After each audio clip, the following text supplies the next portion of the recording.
Welcome to Ep04 Talks, your go-to channel for unlocking the power of education and skill development. Here, we dive into transformative tips, expert insights, and inspiring stories to help students, professionals, and lifelong learners in Kenya and beyond achieve their dreams. Whether you're preparing for exams, building your career, or seeking personal growth, this is the place to be. Subscribe now and join the Ep04 Talks community as we empower you to learn, grow, and thrive. Listen to the hosts now.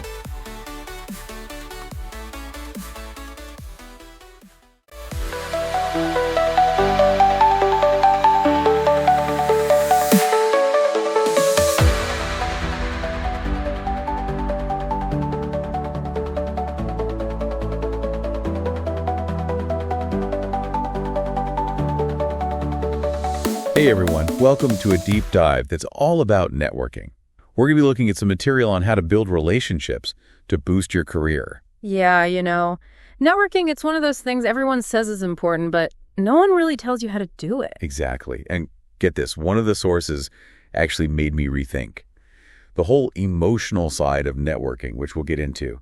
But first, has anyone ever told you to think of networking as an investment? That's an interesting way to put it. The source we're looking at today defines networking as building meaningful relationships. It's not just about collecting business cards, it's about mutual benefit and support. And that's where the emotional side comes in. This source points out that a good network can be a source of emotional support and motivation, especially during tough times. Oh yeah, absolutely. Like when you're going through a career change or a layoff, having people in your corner can make all the difference. Totally. I never really thought about networking that way before. I always thought of it as purely strategic. Not something that could help me, weather a career storm. But how do we actually build these kinds of supportive relationships? Well, a lot of advice focuses on the surface level, right? Like attending events, exchanging information. But cultivating deeper connections requires going beyond that. So it's not enough to just show up and shake hands. Right. It's about fostering those qualities you value in any close relationship.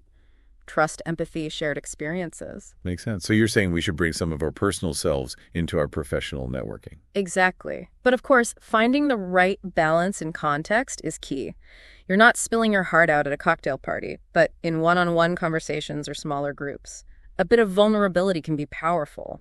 It's like you're saying, instead of just presenting a polished professional persona, let some realness show through. Yes. It creates an opportunity for the other person to reciprocate. They share their own experiences and suddenly you're building a real bond. Not just a transactional connection. Yeah. I like that. Now, the source also touched on mentorship. And I think that's a prime example of how a strong network can provide both practical and emotional guidance. Couldn't agree more. Mentorship is often overlooked as a key benefit of networking, but it can be absolutely transformative for your career. It's like having your own personal board of advisors, but with a deeper personal connection. Now, how do we actually go about finding these mentors within our network? Well, you might be surprised to learn that many mentors are actually eager to share their knowledge and experience. They just need to be asked. So it's about being proactive, identifying individuals in our network who we admire and whose expertise aligns with our goals, and then taking the leap and reaching out. Exactly. But that brings up another important point. Before you even think about reaching out to someone for mentorship, you need to be clear on what you're looking for. Oh, so like what specific areas I need guidance on? What kind of support would be most valuable to me at this stage in my career? Yes. What are your goals? What are your challenges? Once you have that clarity, you can start identifying potential mentors who can help you address those specific needs. Okay, that makes sense. So let's say I've done my soul searching. I've identified someone in my network who seems like a great potential mentor, and I'm ready to reach out. What's the best way to approach that conversation? Do I just blurt out, "Will you be my mentor?" over coffee? Well, while enthusiasm is appreciated, a slightly more nuanced approach might be in order. Remember, mentorship is a two-way street, and successful mentorship relationships are built on mutual respect and a shared understanding of expectations. So maybe ease into it a bit. Exactly. Instead of a direct ask, consider framing it as a request for advice or an informational interview. For example, you could say, I'm so impressed with your work in specific area. I'd love to pick your brain sometime about your career path and get your insights on specific challenge you're facing. That's much less intimidating. And if the initial interaction goes well, you can always gauge their interest in a more formal mentorship arrangement down the line. Precisely. It's all about building a relationship and seeing if there's a good fit. Okay, before we get too deep into mentorship, Okay. let's shift gears a bit and talk about online networking. Because in today's world, building a strong online presence is just as crucial as those face-to-face interactions. Absolutely. Especially on platforms like LinkedIn. Yes. But I have to admit, sometimes it feels like a popularity contest over there. I hear you. It's easy to get caught up in the numbers game. But this source really emphasizes the importance of authentic engagement. What does that mean exactly? It's not enough to just create a profile and start broadcasting your accomplishments. You need to actually engage with others, share insightful comments, participate in discussions, basically demonstrate that you're not just there to collect connections, but to actually contribute to the community.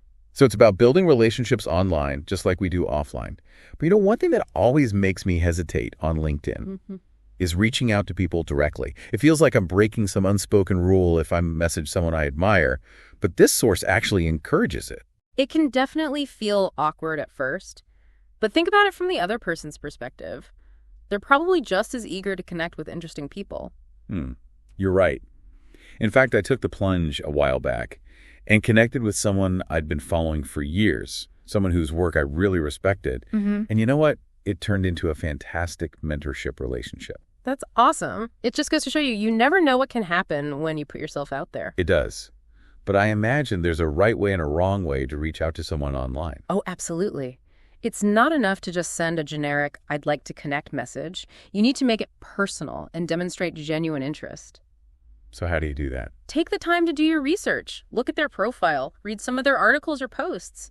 And then craft a message that shows you understand their work and explains why connecting would be mutually beneficial. So it's not just about what you can get from the connection, but what you can offer as well. Exactly. It's that reciprocity we were talking about earlier. Right. It's about demonstrating value from the outset. Maybe you share an article they might find interesting, mention a common connection, or highlight a specific area of their work that you admire. The key is to personalize the message and make it clear why this connection would be worthwhile for both of you. I agree. And you know what? I think that same principle applies to in-person networking as well. Oh, for sure. But I have to admit, I sometimes get a little nervous at networking events. Like, what do I even say to these people? What if I come across as awkward or out of place? It's completely understandable to feel that way. A lot of people experience social anxiety in networking settings, but one of the best pieces of advice I've heard is to prepare beforehand. Oh, that's a good one. I always feel more confident when I have a sense of who I'm going to meet and what I want to talk about. Exactly. Research the attendees, identify a few people you'd particularly like to connect with, and come up with some conversation starters. So it's like having a mental roadmap for the event. Yes. And another key piece of advice is to focus on being approachable and genuinely interested in others. Remember, good networking is a two-way street. It's not just about me. Right. Ask open-ended questions, listen actively to what people have to say, and share your own experiences and insights. And don't be afraid to let your personality shine through. Exactly. People are drawn to authenticity and enthusiasm, so don't feel like you need to put on a stiff, formal persona. Just be yourself and let your passion for what you do come through. That actually makes me feel a lot better. Sometimes I get so caught up in trying to network correctly that I forget to just be myself and have a genuine conversation. I get it. It's easy to overthink it, but at the end of the day, people connect with people, not with resumes or job titles. So true. So true. Well, this has been a great start to our deep dive. I'm already feeling more confident about my approach to networking. Me too. And we've only just scratched the surface. There's so much more to explore. I know. I can't wait to dive into some more practical strategies in the next part. Sounds good. Let's take a break and come back ready to tackle those actionable steps. Deal. See you then. All right, we're back and ready to get into some actual strategies. Because it's one thing to talk about the importance of networking, but how do we actually put it into practice? Yeah, I think that's where a lot of people get stuck. They know they should be networking, but they don't know where to start. Exactly. So what does this source suggest? Well, it actually starts with something really simple. Leveraging your existing network. What, you mean like the people I already know? Yep. Colleagues, former classmates, friends, family. These people have their own networks, and you might be surprised at the connections they have. You're right. I often forget about those connections. I'm so focused on meeting new people that I overlook the resources I already have. It's a common mistake. So before you start attending a ton of events or joining new organizations, take some time to reconnect with the people you already know. Like schedule some coffee chats or just send a quick email to catch up. Exactly. You might be surprised at the opportunities that emerge from those conversations. Okay, that's a good starting point. Yeah. But what about when you're ready to expand beyond your existing network? Well, then the source talks about things like joining professional organizations and attending industry events. Those can be pretty intimidating, though, especially if you're introverted like me. I hear you. But there are ways to make those experiences less daunting. For one thing, remember that you don't have to talk to everyone. Focus on quality connections over quantity. What do you mean? Well, instead of trying to meet everyone in the room, identify a few people you'd really like to connect with. Maybe they work in a field you're interested in, or they have a skill set you want to learn more about. So do some research beforehand and have a plan of attack. Exactly. And don't forget about the two-way street. Right.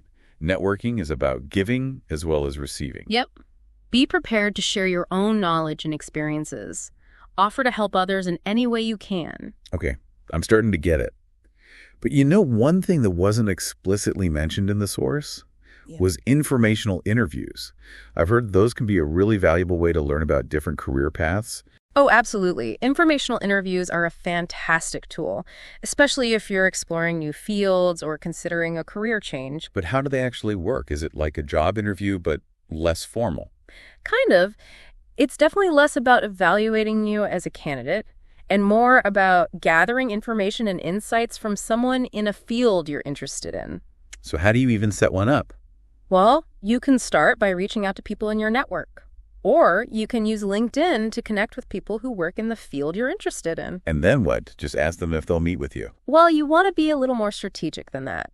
When you reach out, explain why you're interested in talking to them and what you hope to learn from the conversation. So it's like a mini pitch, but instead of pitching yourself, you're pitching the meeting itself. Yeah, exactly. And keep it concise and focused. People are busy, so respect their time.